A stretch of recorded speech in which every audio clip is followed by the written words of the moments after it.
युद्ध और middle east में इजराइल हमास के बीच चल रही जंग में अमेरिका बुरी तरह उलझा है और ट्रंप चाहते हैं कि इन दोनों ही जंग को खत्म करने का श्रेय उन्हें दिया जाए। हालांकि बैकडोर से अमेरिका यूक्रेन और इजराइल को गोला बारूद की लगातार सप्लाई कर रहा है, लेकिन अब ऐसा लगता है कि जंग की आग अमेरिका की चौखट तक आ सकती है, क्योंकि अमेरिका का पड़ोसी मुल्क वेनेजुएला अब ट्रंप के लिए एक बहुत बड़ा सिरदर्द बन गया है और नौबत ये आ गई है कि ट्रंप को वेनेजुएला के सामने अपने बड़े बड़े युद्धपोत उतारने पड़ गए हैं।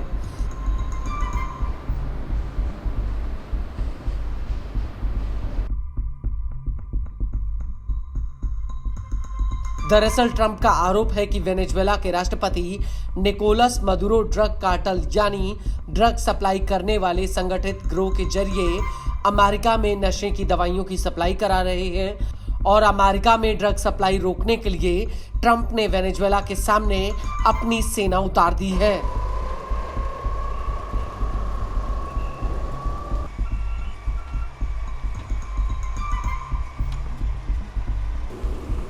न्यूज एजेंसी रॉयटर्स के मुताबिक वेनेजुएला के पास दक्षिणी कैरेबियन इलाके में अमेरिकी फौज का जमावड़ा लग चुका है। रॉयटर्स के मुताबिक अमेरिका के 7 युद्धपोत और एक परमाणु हमला करने में सक्षम पनडुब्बी या तो इस इलाके में पहुंच चुकी है या फिर पहुंचने वाली है।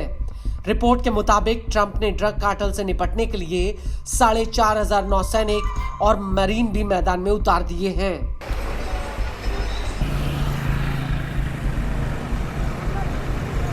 वहीं दूसरी तरफ अमेरिकी सेना के वेनेजुएला के सामने उतरने को लेकर राष्ट्रपति निकोलस मदुरो ने ट्रंप को दो टूक कह दिया है।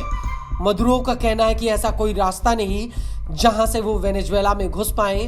हम पूरी तरह से अपनी संप्रभुता की रक्षा के लिए तैयार हैं। हम कल के मुकाबले आज और ज्यादा ताकतवर हैं। शांति, संप्रभुता और जमीनी अखंडता की रक्षा के लिए हम एकदम तैयार हैं।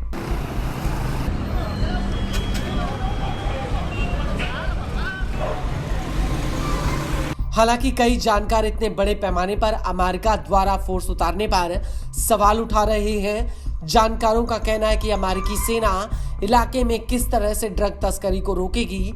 कुछ जानकारों का कहना है कि अमेरिका में समुद्र के जरिए होने वाली ज्यादातर ड्रग तस्करी प्रशांत महासागर से होती है, न कि अटलांटिका से।